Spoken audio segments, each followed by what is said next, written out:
You wouldn't believe the kind of trouble one small flock of pink plastic birds can stir up, or in my case, 1,000. My name's Wanda Perkins, and up until a month ago, I lived a fairly peaceful life in the quaintest side of Pinewood Estates. We had postcard lawns and retirees walking their dogs at dusk, the kind of quiet place where a simple rumor about an overgrown bush could occupy the neighbors for weeks. But never in my wildest dreams did I think lawn ornaments, of all things, would set off a chain of events that ended with me crouched in the bushes, quietly chuckling as I watched the HOA president's yard get overtaken by an army of pink flamingos. This chaos started when I was tending to my newly mowed grass one humid Saturday morning. It was so hot that the cicadas sounded tired.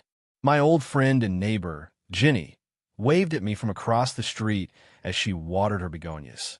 That's when I noticed a crisp, white envelope tucked underneath my doormat. The letter was from our homeowners association, proclaiming in bold type that all lawn ornaments depicting plastic flamingos are hereby prohibited, effective immediately. I laughed out loud, thinking it was an absurd new rule that wouldn't pass. After all, how could they ban something as harmless as a plastic flamingo, particularly when half the residents here were known for their playful yard decorations? The letter was signed by none other than the HOA president, Barbara Livingston. Barbara had a knack for rules. Some folks joked she ate the entire association bylaws for breakfast. The text was so formal, it could have been a Supreme Court directive. Any existing plastic flamingos must be removed within 2 weeks. Failure to comply will result in a written warning and potential fines. At first, I considered ignoring it, figuring it might blow over if enough neighbors raised a fuss, but the talk of fines wasn't just an idle threat. I'd heard stories of people receiving actual penalties for something as trivial as an unapproved garden gnome. So I wandered over to Barbara's house to see if maybe this was a misunderstanding. Barbara's place was the biggest on the block, with a meticulously trimmed hedge shaped like an eagle perched out front. She'd once complained about my mailbox being the wrong shade of off-white. Her words, not mine. When I showed her the letter, she gave me that thin-lipped smile that always managed to make me feel like I was back in grade school, about to be scolded by a teacher. "Oh, it's not a misunderstanding," she said. "The board has agreed that plastic flamingos degrade the image of our community. We want to preserve a timeless aesthetic. We have a collective reputation to uphold." I couldn't help but let out a disbelieving snort. Timeless aesthetic? Flamingos are practically a staple of mid-century Americana. Barbara. They're kitschy and fun. Her grin didn't waver, but her eyes tightened in annoyance. "Wanda, we don't allow plastic gnomes or pink flamingos or any other tacky decorations. It's in the best interest of everyone." I considered suggesting that in my best interest, maybe she could just get off my porch, but I bit my tongue. I knew she wouldn't budge. Barbara loved being in control, so I tried a different approach. "The neighbors won't like this, you know. Some of them have had those birds in their yard for years. Kind of like a signature of our neighborhood." Her thin smile slipped, replaced by cold politeness. "My job isn't to be liked. It's to maintain standards. I'm sure you understand." And that was that. With a stiff nod, she turned and closed her door. I walked away fuming. After all, I'd only put a single flamingo out once a year during summer. Sort of a personal tradition, just a bit of harmless yard flair. Yet now it was the talk of the community that flamingos had to go. I felt that old rebellious streak of mine stirring up, the same one that made me skip gym class to read Agatha Christie novels in high school. For the moment, though, I buried it and decided to follow the rules. But a twinge of mischief told me that this wasn't over. Word spread quickly through Pinewood Estates. The couple in the blue ranch house replaced their flamingos with ceramic angels, sighing that they couldn't afford to fight the HOA.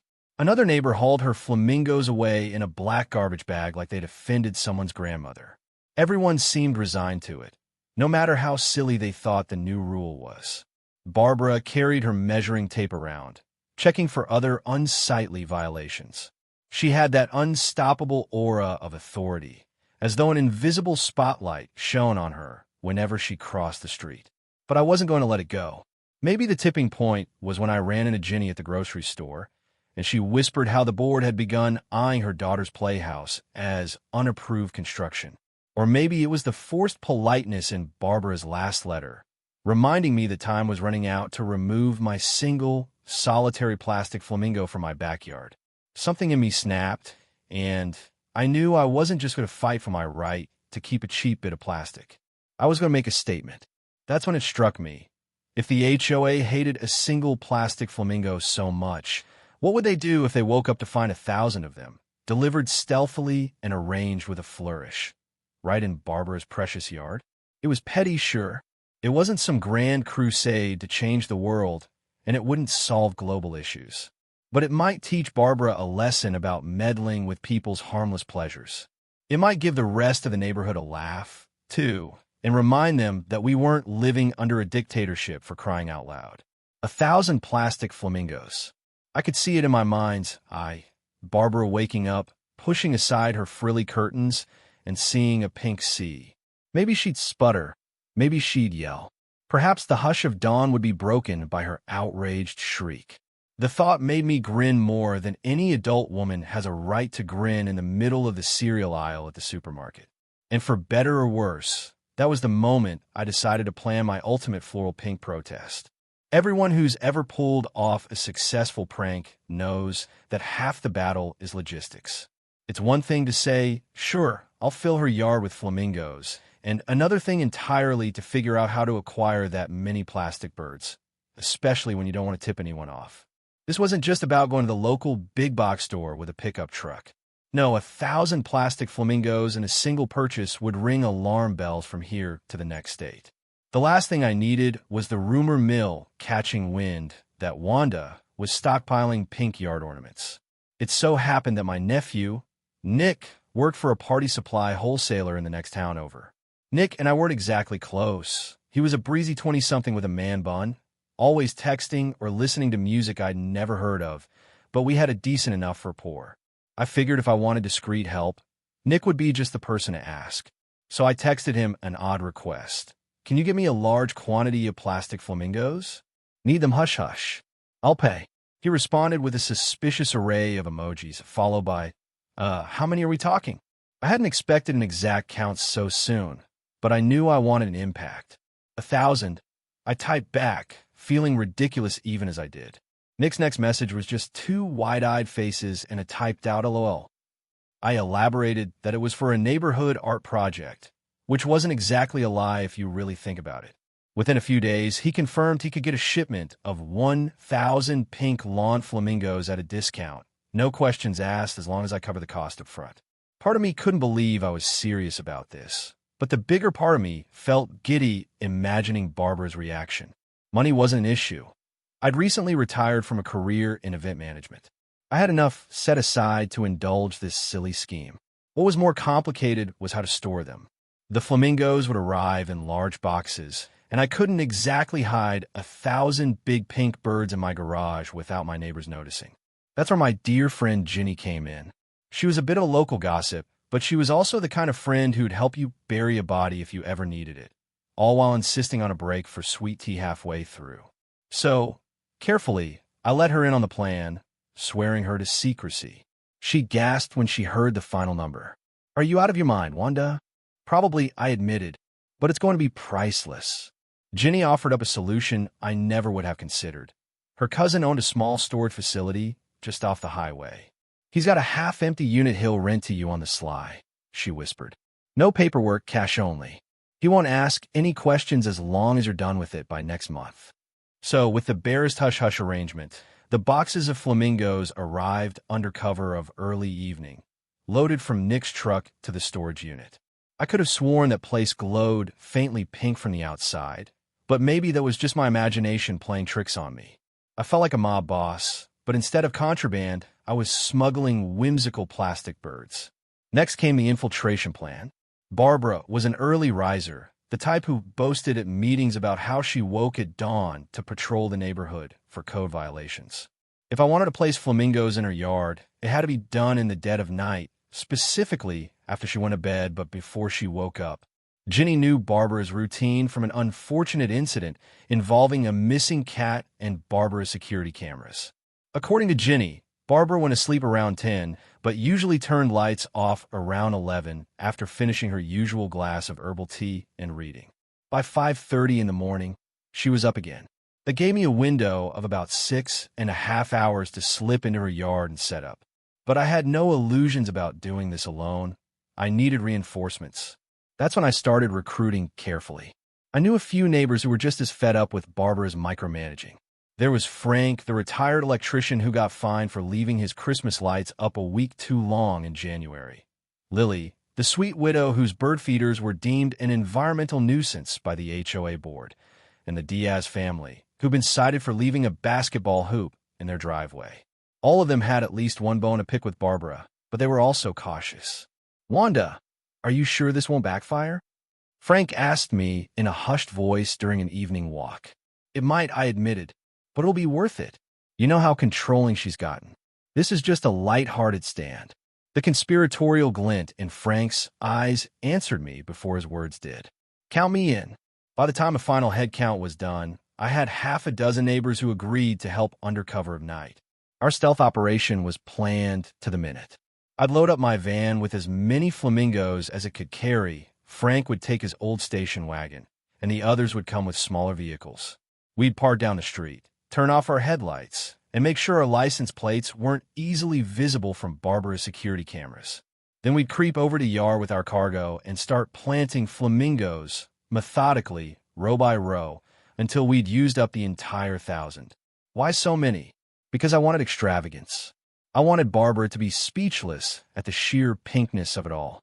Maybe it was petty, but after all the nitpicking, the meddling, and the harsh fines, I felt Barbara deserved a little taste of her own medicine, an overwhelming wave of something she couldn't regulate away. The night finally came. We chose a Tuesday because Barbara frequently had early morning HOA meetings on Wednesdays, which meant she'd have less time to remove them before other board members or neighbors caught sight. Everyone was nervous, but the kind of jittery that borders on excitement. As 9 o'clock rolled around, we each checked our vehicles, grabbed our gloves, and got ready for the ultimate plastic flamingo infiltration. I felt more alive than I had in years, like a teenager preparing for a school prank. Maybe it was silly. Okay, it was definitely silly, but I remembered the stifling feeling of abiding by Barbara's every whim. Sometimes, to shake off the weight of other people's rules, you have to do something outrageous. I saw my reflection in the rearview mirror. A middle-aged woman with graying hair and a determined grin, about to commit the strangest caper Pinewood Estates would ever witness. We started under the cover of darkness, just past midnight. Jenny stayed on lookout duty near the end of the street, armed with nothing but her cell phone and a half-finished thermos of coffee. If Barbara's lights flicked on, Jenny would give us a quick ring. I'll never forget stepping on a Barbara's lawn with the first batch of flamingos. My heart was hammering against my ribs as if I were a burglar.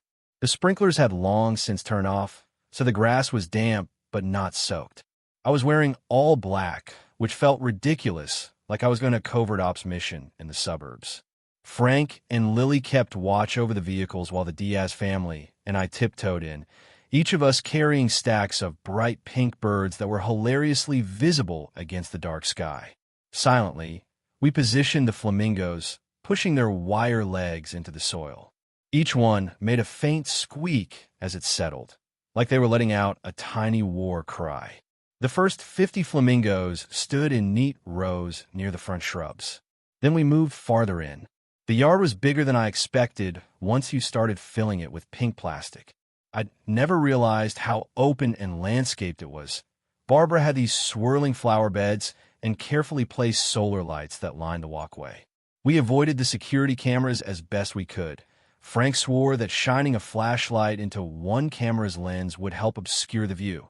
So for a minute or two, we used that trick whenever we passed near it. That first pass took us nearly half an hour, and we'd only placed a fraction of our flamboyant cargo. My van alone was loaded with around 300 flamingos in flattened boxes, each box holding 20 or so. Frank's station wagon had another few hundred, and the rest were in the Diaz family's SUV and Lily's trunk. Around 1 a.m., we paused. My back was starting to ache, and I realized that yard decoration was surprisingly labor-intensive when you're trying to be stealthy. Just as we were about to grab more boxes, Ginny hissed into her phone from down the street. Lights just turned on in the upstairs window. We all froze behind a row of hydrangeas, crouching low as if we were thieves. Time slowed to a crawl. I could hear the pounding of blood in my ears and the soft rustle of plastic flamingo bodies in the breeze. After what felt like an eternity, the lights upstairs went off again. We all breathed a collective sigh of relief. Maybe Barbara just got up for a glass of water. For a woman so strict, she was surprisingly easy to sneak around. Still, our nerves were rattled, so we worked faster now, hearts pounding like kids pulling a prank on the last day of school. Box after box of flamingos found their way onto the yard. Some faced the windows, as if peering ominously inside. Others lined the walkway. We ringed the mailbox with a tight cluster, so that from the street, it looked like a pink, feathery hedge. A small giggle bubbled up inside me every time I positioned a flamingo. If only Barbara could see us now. Her neighbors, huddled around her manicured lawn at 1:30 in the morning, planting an army of plastic birds. We lost track of time. By 2 a.m., we made a pretty serious dent in the 1,000, yet I kept finding more boxes. My knees creaked every time I knelt down to stick a flamingo in the ground. Frank's forehead glistened with sweat despite the cool night air. But nobody complained. I think we were all fueled by the sheer absurdity of it. Part of me wondered if this entire scenario was a dream.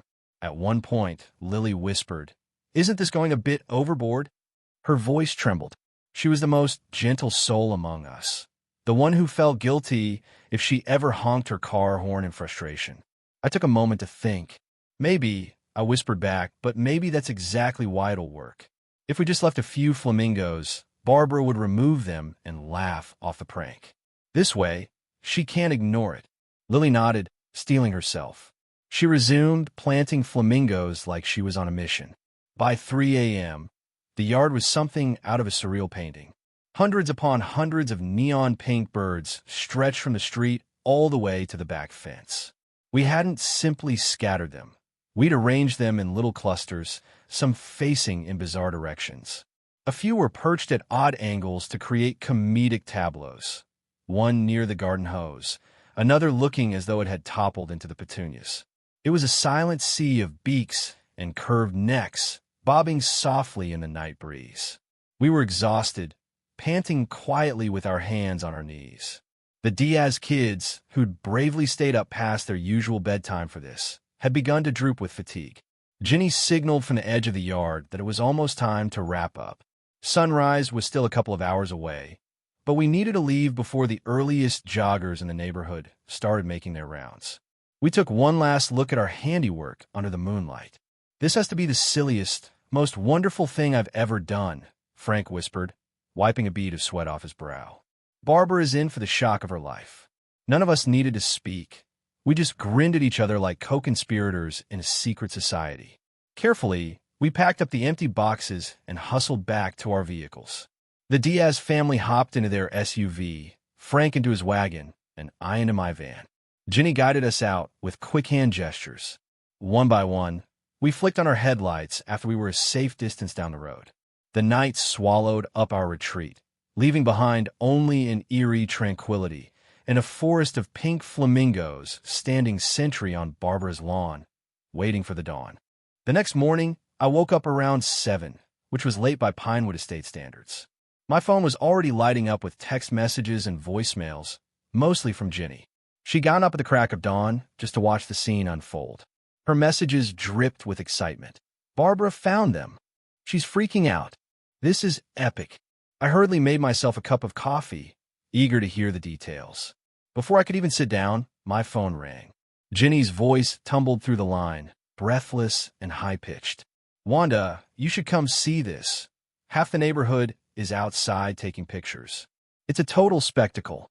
I'll admit, my heart gave a little flutter of guilt. Did we go too far? But that question vanished the moment I looked out my window. I saw cars parked down the street, neighbors craning their necks, phones up, snapping photos. The news had spread like wildfire. It was the biggest event Pinewood Estates had seen since the time someone's Great Dane got loose and rampaged through the community garden. I stepped outside and was promptly waved over by Frank, who was standing on the sidewalk across from Barbara's house, grinning like a Cheshire cat. People were whispering and pointing, some giggling openly. And there, in the midst of that neon sea, stood Barbara, hands on her hips, her hair still in rollers, glaring at the flamboyance of flamingos. Let me tell you, the sight was glorious. 1,000 pink birds spaced out across her lawn in various poses, bobbing their little plastic heads in a morning breeze. Barbara's meticulously curated flower beds were overshadowed by bright pink chaos. Her driveway was practically impassable, blocked by flamingos arranged in tight rows. It looked like a flamboyant invasion scene from some alien comedy movie. When she spotted me in the crowd, Barbara strode across the street, nearly tripping over a rogue flamingo that leaned into her path. Her cheeks burned redder than a sunset. "Is this your doing?" she demanded, voice trembling with barely contained fury.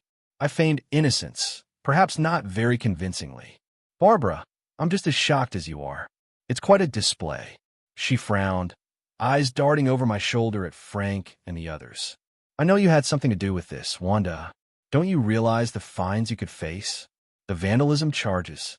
She glanced around, probably realizing she didn't have a shred of proof. No security footage, thanks to Frank's flashlight trick, and no eyewitnesses willing to rat us out. Neighbors snickered quietly. Usually, Barbara's wrath cowed everyone.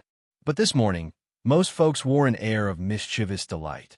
Even some who weren't part of the planning seemed tickled by the flamboyant spectacle.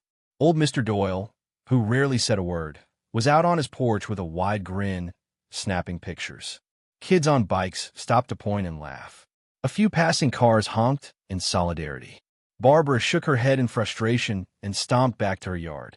She started yanking flamingos out of the ground, tossing them into a growing pile near her driveway. But there were so many. I almost felt sorry for her, almost. The rest of the morning, she was on hands and knees, wrangling pink plastic birds like a rancher herding wild cattle. She recruited her husband, Howard, who normally went out to golf on Wednesday mornings but had been pressed into flamingo removal service. Howard's balding head glistened under the rising sun as he stuffed the ornaments into black trash bags. When the HOA board members arrived for their scheduled morning meeting, bright and early at 8 a.m., they were greeted by the surreal tableau. I recognized a couple of them: Harriet, the treasurer with a stern demeanor, and Bill, the volunteer coordinator who never wore matching socks. They exchanged puzzled, somewhat amused looks as they climbed out of their vehicles. Barbara marched over, shouting something about vandals, but Harriet just stared at the lawn and then tried, and failed, to hide a smirk. "This is quite a statement," Harriet murmured, not unkindly. "And a lot of plastic." I wondered if Barbara would try to file an official complaint. But that would mean admitting to the board she hadn't been able to enforce her own ban. And with no proof of who was behind it, she'd have nobody to officially punish, at least not easily. Perhaps she could fine the entire neighborhood, but that would be an unpopular move even for her. Sure enough, within a week, rumors started swirling that Barbara had tried to petition the police to investigate the flamingo incident, only to be politely told that it wasn't exactly high priority unless she had evidence of property damage. Also, any property damage was questionable, given that no flamingo had actually harmed her lawn. With no broken windows or ruined flower beds, Barbara had to eat her frustration in silence. The aftermath was surprisingly positive for the rest of us. The ban on plastic flamingos was quietly removed from the HOA's official website soon after. No grand announcement or apology, just a silent rollback. "I guess she realized it was more trouble than it was worth," Ginny said, winking.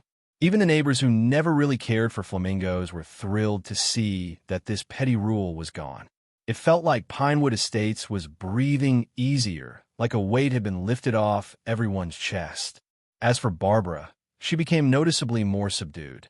She still prowled around with her measuring tape, but it was half-hearted, like she knew she'd lost the respect of the neighborhood. People didn't fear her anymore, and that was probably the biggest change of all. The day after the flamingo incident, she glared at my single flamingo in my backyard, but said nothing. Instead, she huffed, and kept walking. Jenny and I eventually retrieved most of the flamingos and stored them back in a unit, though I suspect a few found new homes.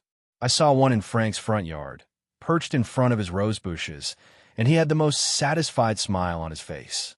Another ended up near the community pond, presumably placed there by some sly soul who wanted to keep the memory alive. It's been a few weeks since then, and life in Pinewood Estates is returning to normal. Well, a new normal. There's a revived sense of fun around here, a subtle camaraderie that wasn't there before. Sometimes I notice neighbors sharing secret smiles whenever Barbara's name is mentioned, as if they're remembering that dawn when the biggest rule in the neighborhood was undone by an army of pink plastic. Looking back on it all, maybe it was silly. No, it was silly, absurd, and childish and defiant. But you know what? For the first time in years, people here feel empowered to push back against arbitrary rules. Maybe it took 1,000 flamingos to remind us that we can stand up to petty tyranny, one plastic bird at a time. As for me, I keep a single flamingo in my yard all year now. It's a little chipped on one side, and it leans slightly askew, but it's there as a reminder. Sometimes the smallest acts of rebellion spark the biggest changes. And if the HOA ever dares to ban them again, well, let's just say I have 999 more waiting in storage, ready to flock at a moment's notice. Because in the end, the best way to fight fire isn't always with fire. Sometimes you fight it with a flock of bright pink plastic birds, perched proudly in the face of nonsense. The end.